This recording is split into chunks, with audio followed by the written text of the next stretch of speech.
You've written 21 books so far, and by far the one that you are most well known for is the Fakir trilogy. So if you could just give a brief summary on what the 3 books or the trilogy is about.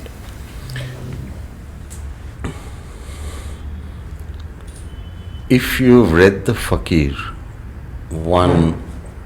all the books are just one book, and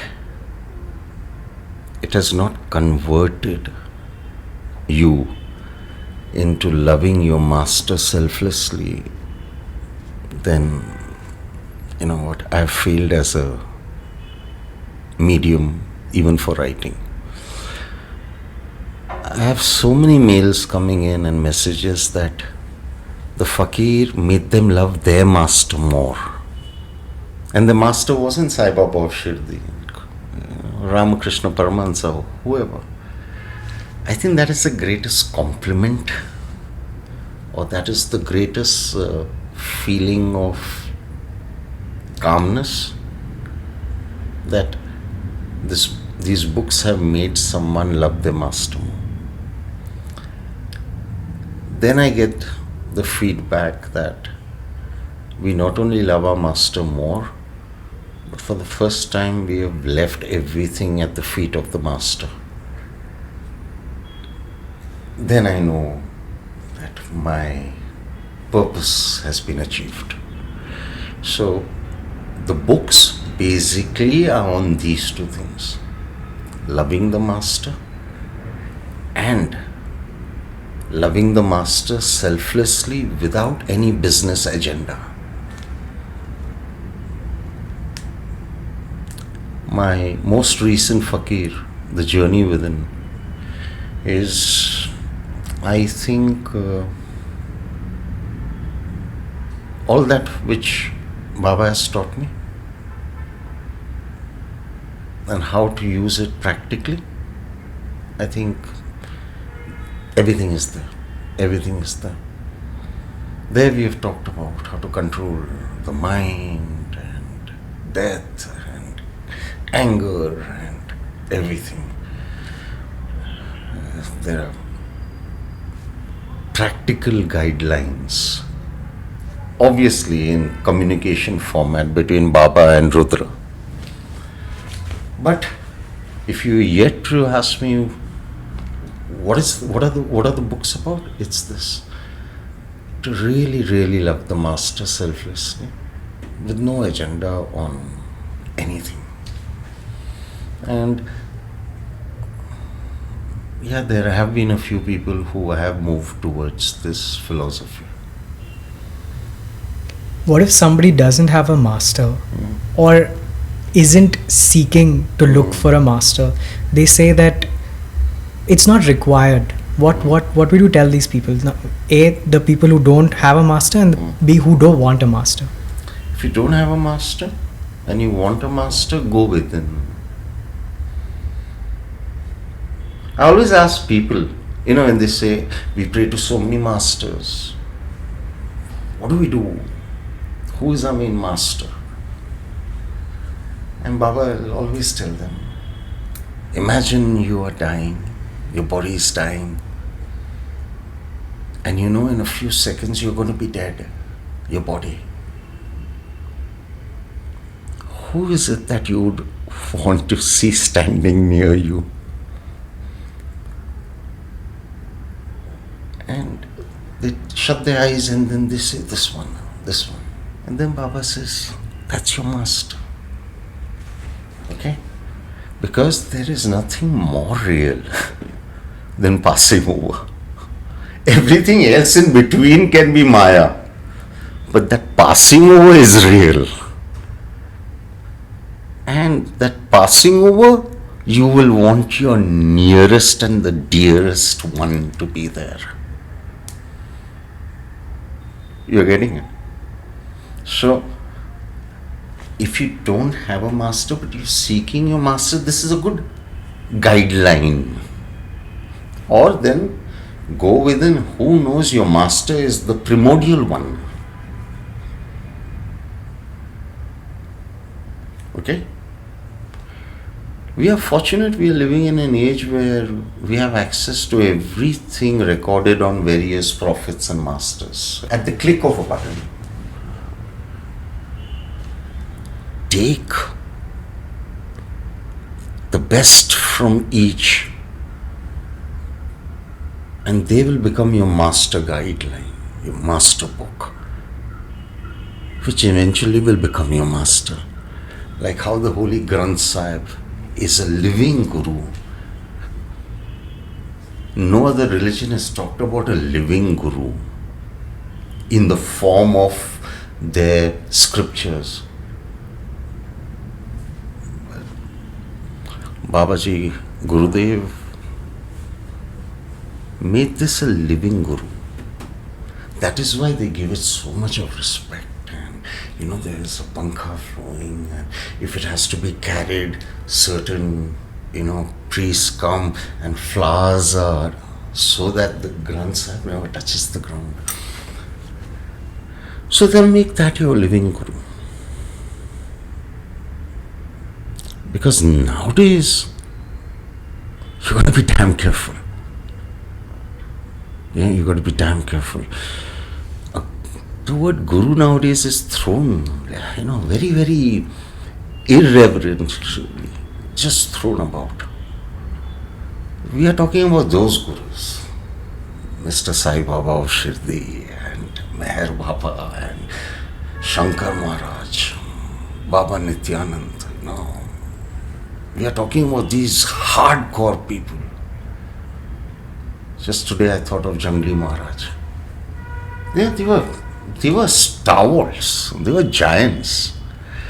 I don't know if we have any of them around. No disrespect to anybody, but not of that caliber. Not of that caliber. So be careful who you choose as a guru. For those who don't want a guru, once again I would say go within. Reach that place of pure calmness and centeredness from which your higher self can guide you, and that becomes your guru, which means you become your own guru. Okay. But it's a tough road, because how many people can reach that level of annoyingly joyous silence? Not many. So then they get lost, or they translate a particular philosophy in their own warped way. So the danger of not seeking a guru is this. But I have known 2-3 people who were borderline atheists. Apart from admitting that they are atheists, they spoke like atheists. Fantastic human beings, operated from beautiful calmness. And you could see that their higher self is really active. And even if they operated from the lower self, they were very quick to getting back to that state of calmness. I told you, it's not about Goddess, God, Guru, it's about you. Your love, your faith, your bhav, your seva. So, whether you have a guru or you don't have a guru, there is always the primordial guru within you. Don't we all know when we are fucking up somewhere? There is that soft voice telling you, what the fuck are you doing? I would like to believe what we call conscience is glimpses of our higher self. And the more we start listening to it, the higher self starts blooming more. We don't need actually a guru to tell us what's right and wrong. We know it. The moment you start convincing yourself something is right, you should understand it is very fucking wrong. All debate shut. Right? And we know it. Even a small child knows when it has messed up. We all know. Even a pet, if by mistake the pet scratches you or something, the pet, will sulk away. It's understood. Okay, shit, yeah, I shouldn't have done this. So I think that ability, we all have.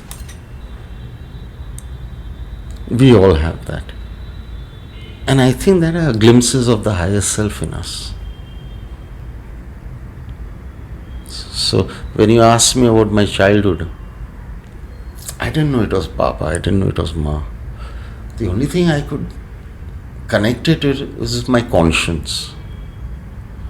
And I thought everyone's conscience is active and talking. I didn't do anything to activate it, at least not in this lifetime. So if I was getting guided, if I was getting messages, it didn't come about through prayers or meditation or anything.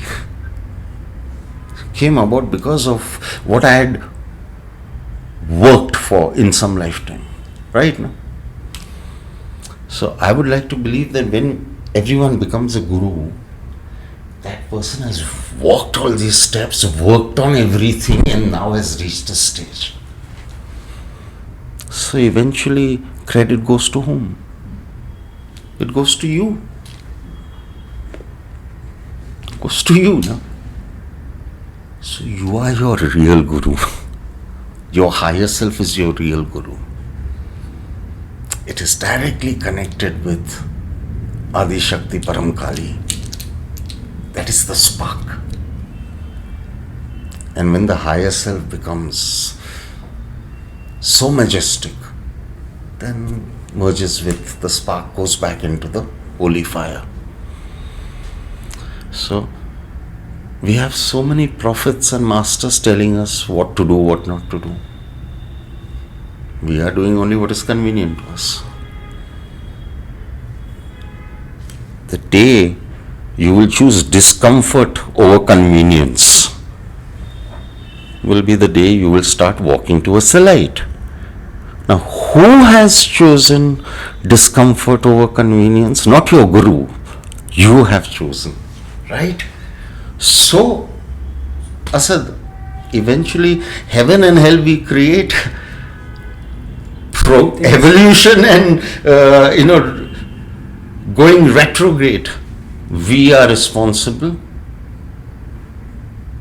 because the guru can only show you the path. You have to fucking walk it. So the onus comes back on us.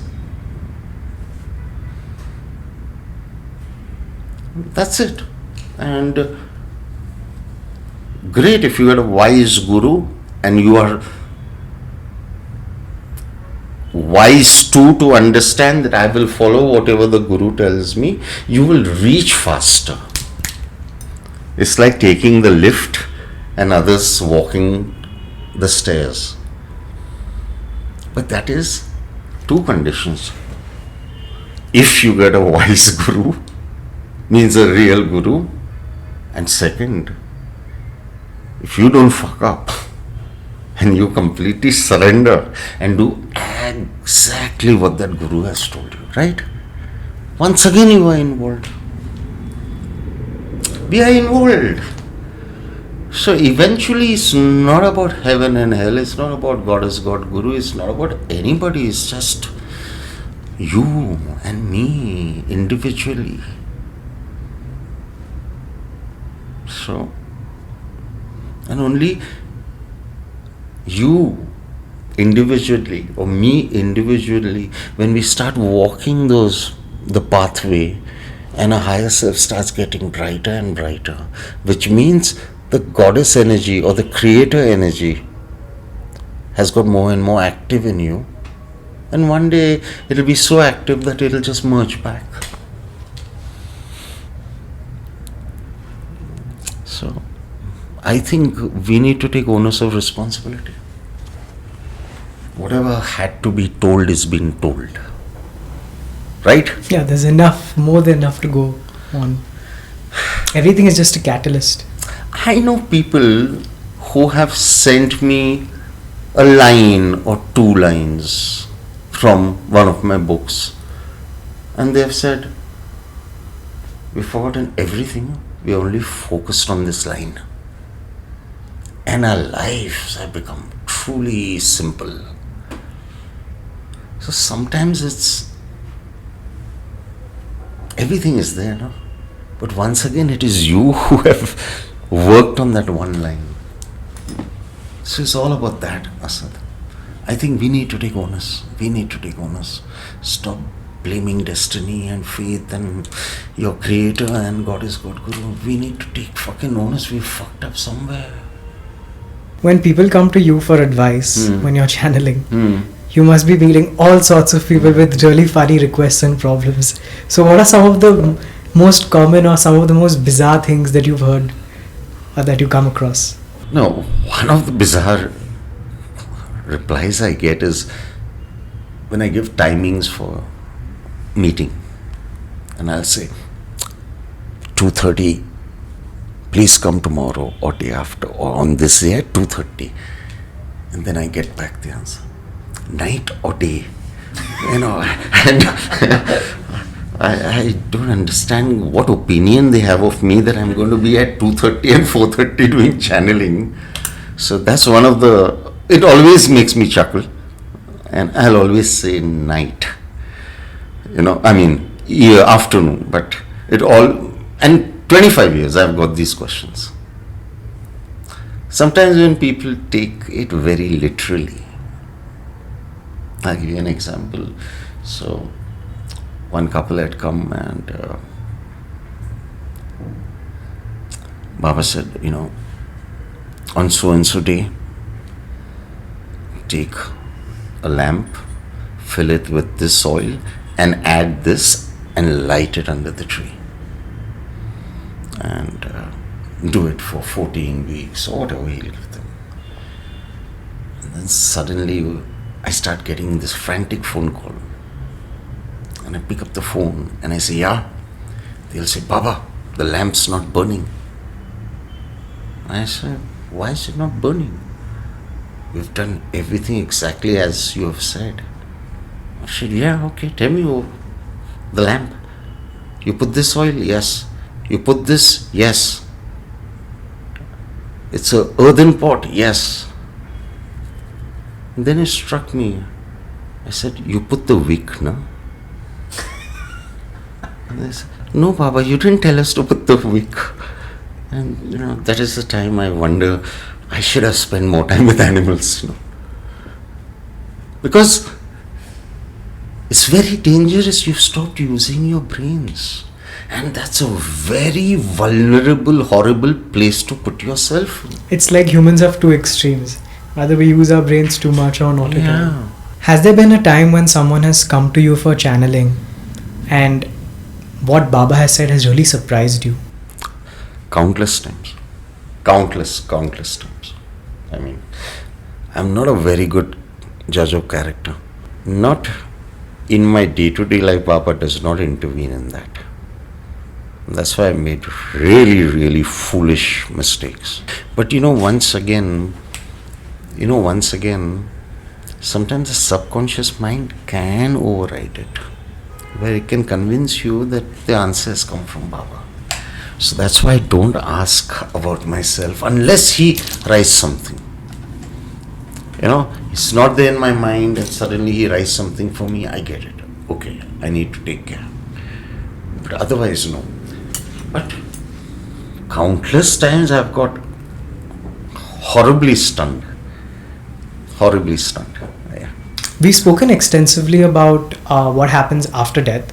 Is it the same thing that happens during a near-death experience? And have you or anyone you know ever had one?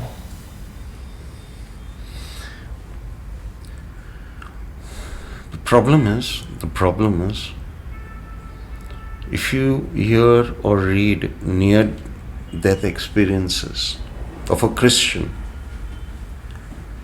it will be very different from a Gujarati, very different from a Chinese, very different from an atheist's point of view. So, either one of the two things is happening, it's not happening, it's mental impressions taking place, or the brain distracting itself from what is going on here. One explanation is that. Or two is we gravitate to whatever we believe in. If there was one portal, then everyone should have seen the same thing. A Christian sees a church and Jesus and all that. The Gujarati lady doesn't see it. She feels as though now she is in Vishnu Lok. Because Vishnu, Lord Vishnu has been her be-all and all. But I thought spirituality meant oneness. There shouldn't be so many different portals. Everyone should land in the same arena. Have you dabbled with psychedelics? No. Not psychedelics. No, nothing chemical. Nothing. Any intention, plan, or is there any particular reason why you didn't gravitate? Chemicals, I don't. Just from childhood. Chemicals, I don't. I don't recommend it. I have never even got tempted to have it. So, no. And there, once again, I don't know whether it's the mind, because if we've all had it, why should only one guy see the tree with the angels and the other guy see a rock band? Then we should all be seeing the same thing if it was there. Or are we again in different portals? Or is it just the mind? You mentioned that the guru also cannot do certain things that the ultimate creator can. But then we hear of things like initiation, and especially when Paramhansa Yogananda was there and Kriya Yoga was at the peak of its prowess, where the guru could, just by touching you, initiate certain things into you. How does that work? What is that then? If a guru is doing it to everyone, I don't know. Yes, the guru has the power to awaken your kundalini in a more jagrut way. He will do it if he has read your entire book and knows that this is the right time for you,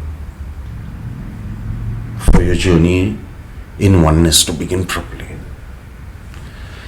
But if the guru is doing it for everyone, then I would find it strange.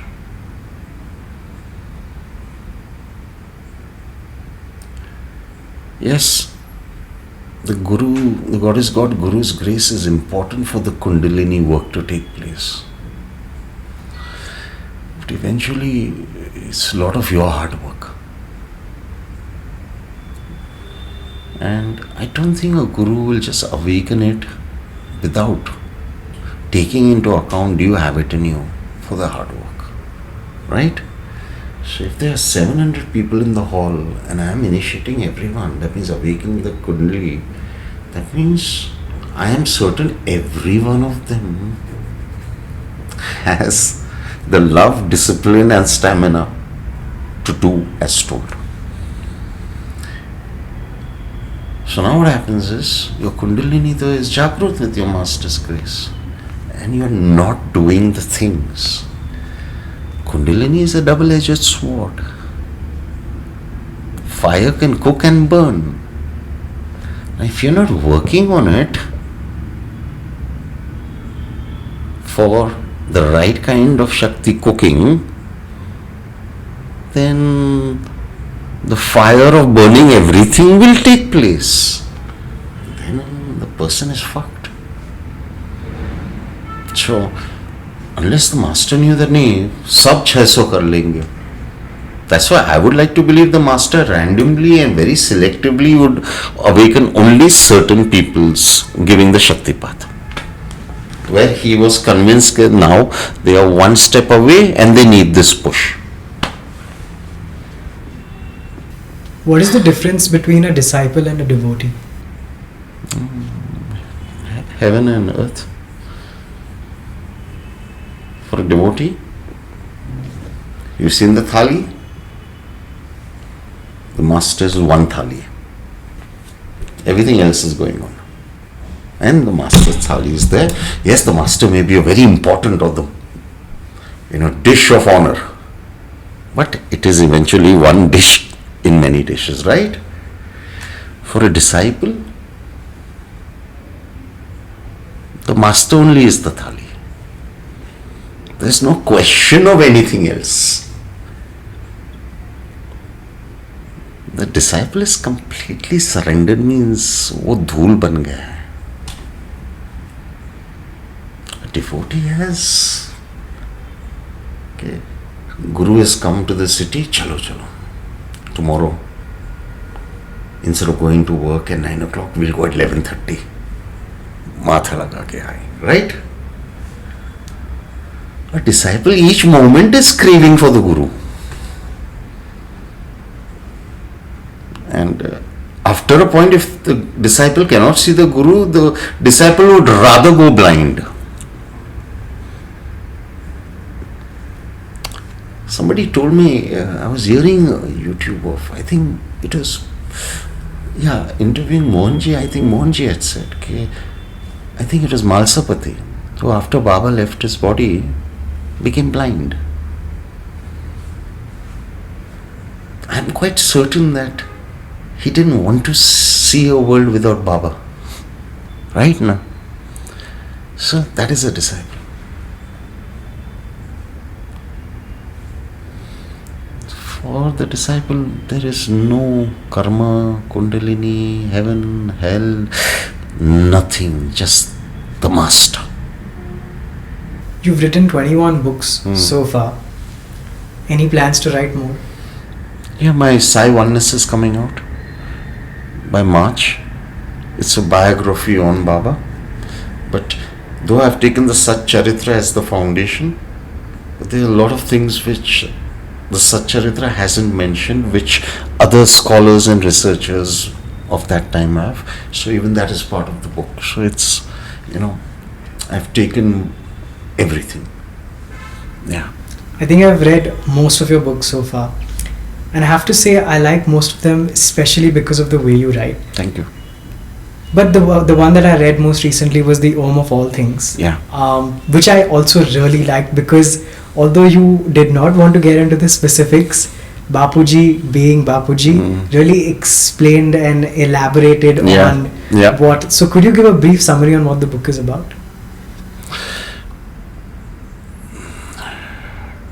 So according to Bapuji, you have Shaktima, Paramkali, and from her came, I think, 107 or 108 souls. Yeah. And we are the descendants of these souls. And it is only via tapas and meditation and even gyan that you can go back. Not idol worship, not rituals, not following anything. Okay?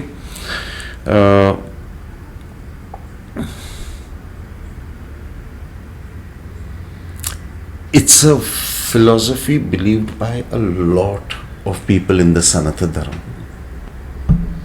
The numbers might vary, it might not be 108, it might be X, whatever. But the foundations are the same. Some people believe that from the Creator came Lord Shiva, Lord Narayan and Lord Brahma. Right?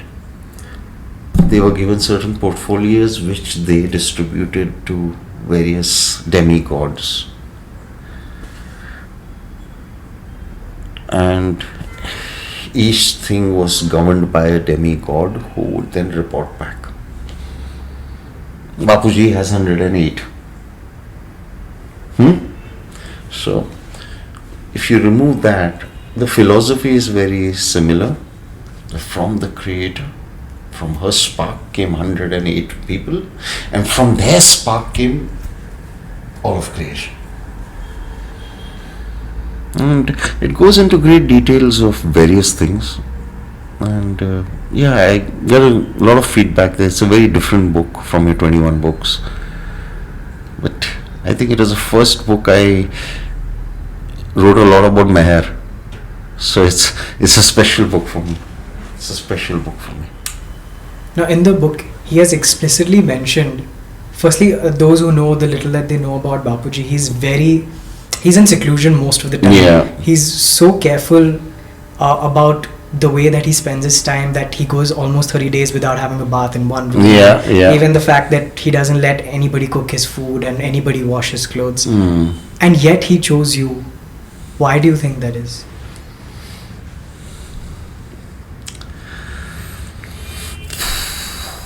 Maybe I would like to believe it's Baba's grace.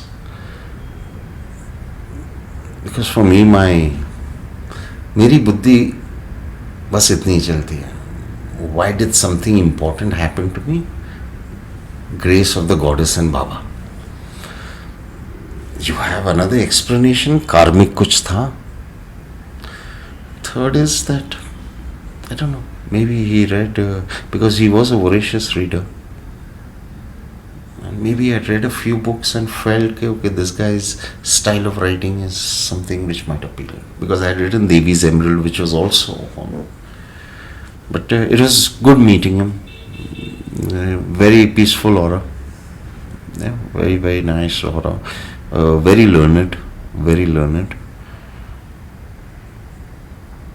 It was very clear of his philosophy to be reality.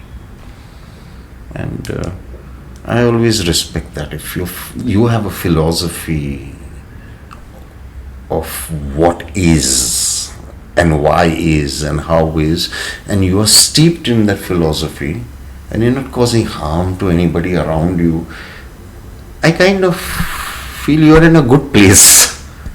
And you can resonate with that. Yes, I can resonate with that. So everybody's philosophy does not have to match mine. I'm very clear. And I'm also clear my philosophy does not have to match yours. And none of us are wrong. Maybe none of us may be right also. But whatever it is, we are doing no harm. We are not enforcing our philosophies on anyone. So he's that kind of a man. He's not really looking for numbers. He's not looking, you can make out, this man is not looking for numbers. He doesn't want to be called XYZ in the spiritual world. He kind of doesn't see more people than he sees. So you should get the gist. He is not in it for his own self-gratification. I'm glad you mentioned the word aura because it's thrown around a lot and it's very misunderstood. Yeah. So if you could, in your experience, describe it, and especially how masters use it to tell the past and what could be indicative of the future. So,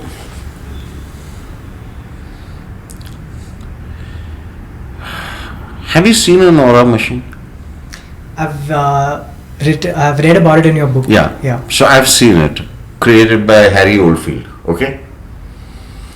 And I have taken my uncle and I've taken another person, and it's strange that everything around you has various different colors. Okay? And the doctor can even predict, okay, you know what, the way things are moving around his heart, in so many months, this man is going to experience heart problem. Which means, first, that illness manifests itself in the light and then enters the physical body. Right? So, I would like to believe aura is one's own light. One's own light. And the more spiritual you are, the more kind and compassionate and giving you are, your light is more vibrant, and then slowly starts expanding.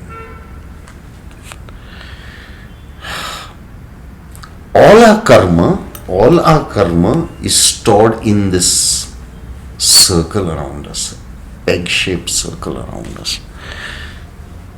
The master knows how to encode all your past. Also encodes your future, because your future also is in that. And then tells you, 4 साल पहले ये हुआ था, and you are taken. और कुछ फिक्र मत करो, 6 साल के बाद ये होगा. All the master is doing is just repeating what he or she has read. That becomes, if that master could not do this, however spiritually high he was, he would not get that kind of adulation he can get, because he can predict. So there are grades also of how we perceive masters. And for most people, the master who can provide more miracles is a more higher spiritual person. Right now. That's it. What is your advice to aspiring authors and writers?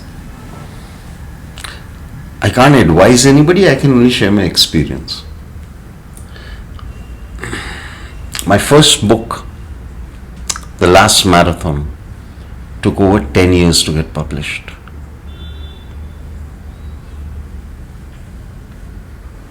I think I continued writing because I loved writing. I loved that world. If I was looking for money, fame, name, glory, I may not have stuck on for 10 years. So first decide why you're writing. Please, there's nothing wrong if you're writing for money. Nothing wrong at all. But then be clear you're writing for money. And then if you're writing for money, then do your research on what topics will sell, and then get into that. It is no longer a passion of the heart. It is the mind needs to work. You need to hobnob with the right publisher, get the right PR, because if you are known, your book will sell, and your book will sell, you will get your money. That's your objective. I think is great. So for such people, I'll always tell them research. Get the right PR, get the right publisher, get your image going. People should know little of you.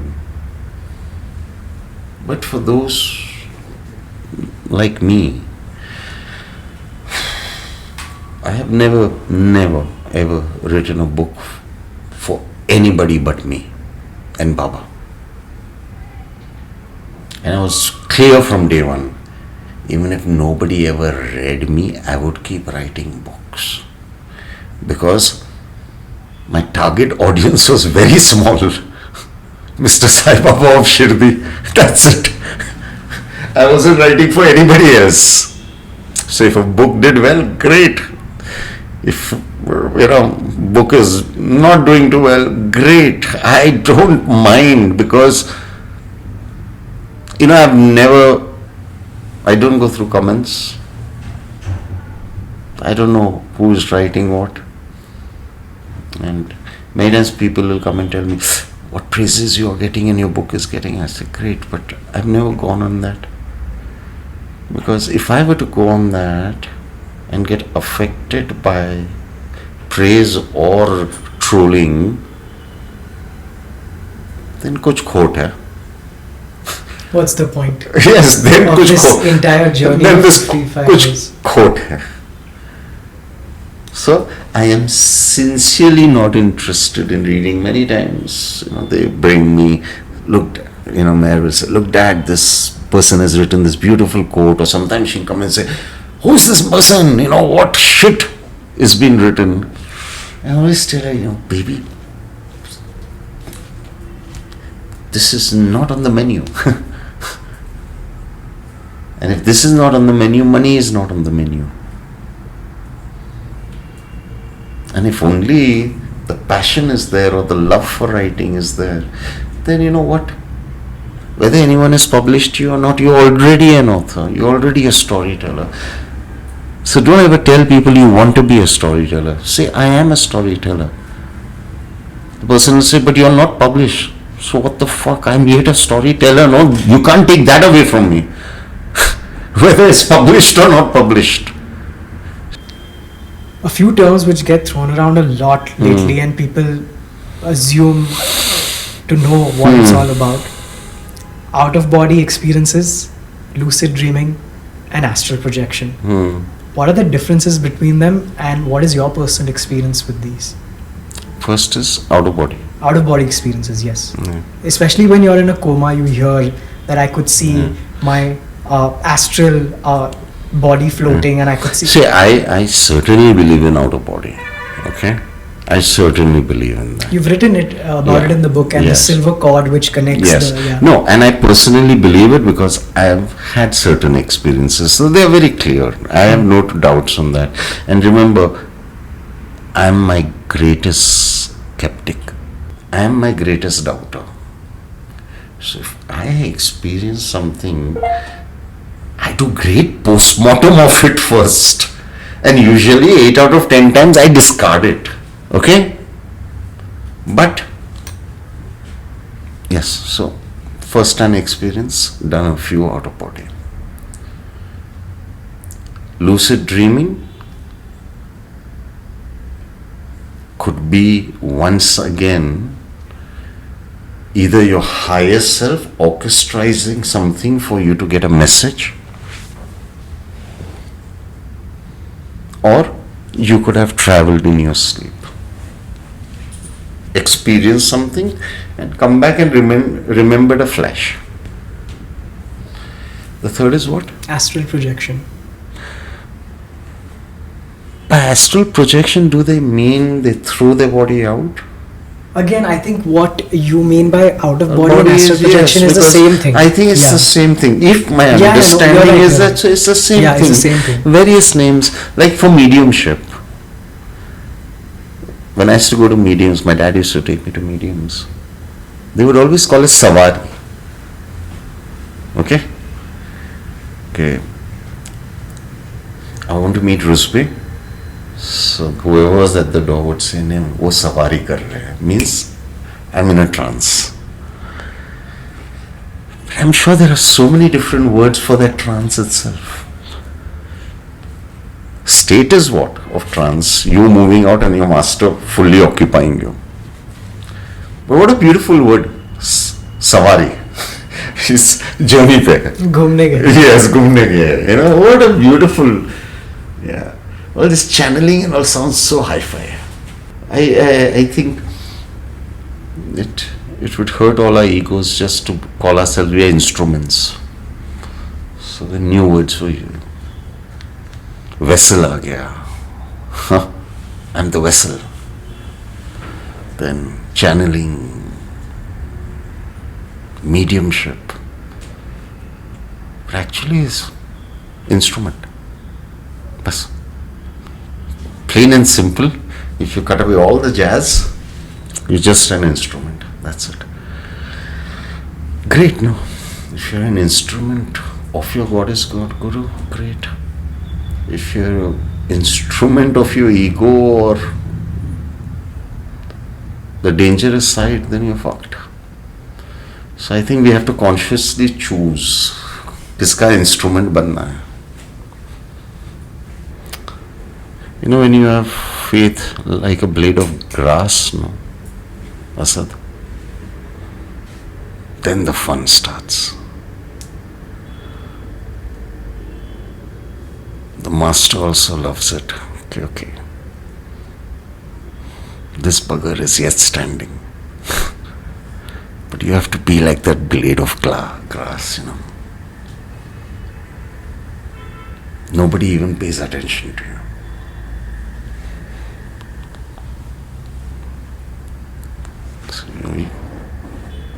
You don't have anything, you're just dancing to the tunes of your master. But तूफान आए, बारिश आए, ये आए, वो आए, the bugger is yet there, standing. But it takes great humility to reach that stage. Or it takes crazy love. One of them.